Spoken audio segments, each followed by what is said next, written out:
This is Reuters. I'm Corbett Daly in Washington.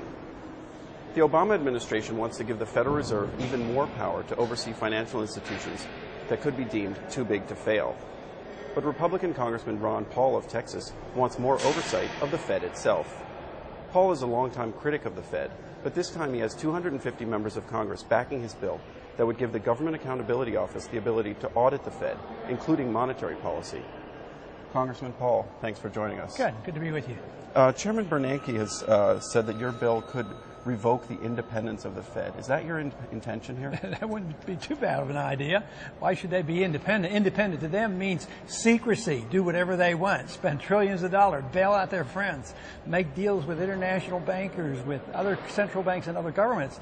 No, they shouldn't have a right to do that. We have an obligation as members of Congress to protect the people and to protect the value of the money. So to do that, you have to know what the Fed is doing. The Fed watchers say that independence, they want to be able to raise interest rates when it's politically unpopular. I guess you think that that's not... but they also might want to lower interest rates when it's very popular for political reasons. This idea of independence is a facade because others have done some investigation and traced the willingness of Federal Reserve Board chairmen to talk to and work with the presidents, when they want reappointed. So there's a lot of political shenanigans going on with the Fed already. So this idea that they want independence is not so. My bill really doesn't address that subject as much as, because it doesn't tell the Fed what to do. It just means that we have an obligation to know what they're doing, what kind of money they're spending, and who's getting the benefit.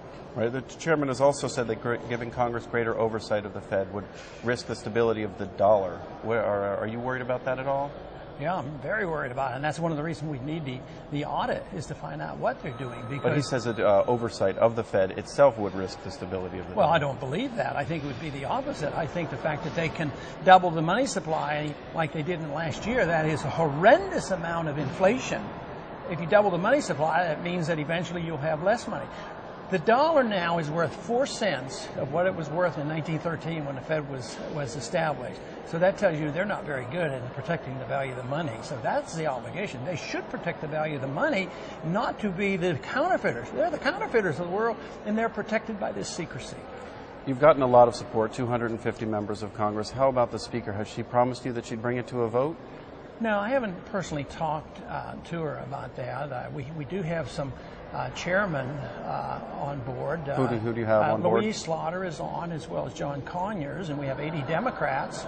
And how about Chairman Frank? What does he think? He's not hostile to it, but it just wouldn't be the thing that chairmen do of a banking committee, especially if Nancy Pelosi doesn't want it. So how do you hope to get it passed?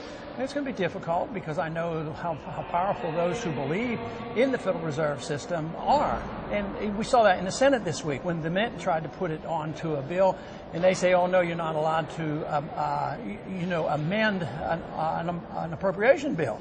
So technically they said you can't do it, even though he pointed out, well, you do it all the time. But that means they're lining up their ducks. They're going to fight us tooth and nail. But the American people want more transparency. That's why we have the people on our side. Another hot topic for regulation is the Commodities Futures Trading Commission. This week they have a proposal to impose new trade restrictions on speculative trading in the energy markets. A lot of business community and some consumers say that this may go too far. Do you agree with that? Well, it's too far when they first started. I don't believe in those kind of regulations. We didn't have a depression because we didn't have enough regulation. But they said we didn't have, and that's when the SEC and these other organizations came in. So when Enron failed, they said we didn't have enough regulations. But then they had they passed Sarbanes-Oxley, and they go on and on. It's always needs more regulations because they fail to see what causes the problem. The problem comes from the mischief at the Fed because they create artificially low interest rates, which creates the atmosphere of a bubble and all the malinvestment and bad debt. So you can't compensate by more regulations. What you want is the market to regulate this. You want people to go bankrupt. You want a correction. They don't allow corrections. We need a housing correction. We need the prices to go down. We need less houses being built. We need the markets to be cleared. But no, we have to keep building houses and keep the prices up and do all this thing. They're central economic planners through monetary policy. It's the worst way in the world. Congressman Paul, thanks for joining us. Thank you. I'm Corbett Daly in Washington. We've been speaking with Congressman Ron Paul from Texas. Thanks for watching, and tune in to Reuters for more on the latest changes to the regulatory landscape.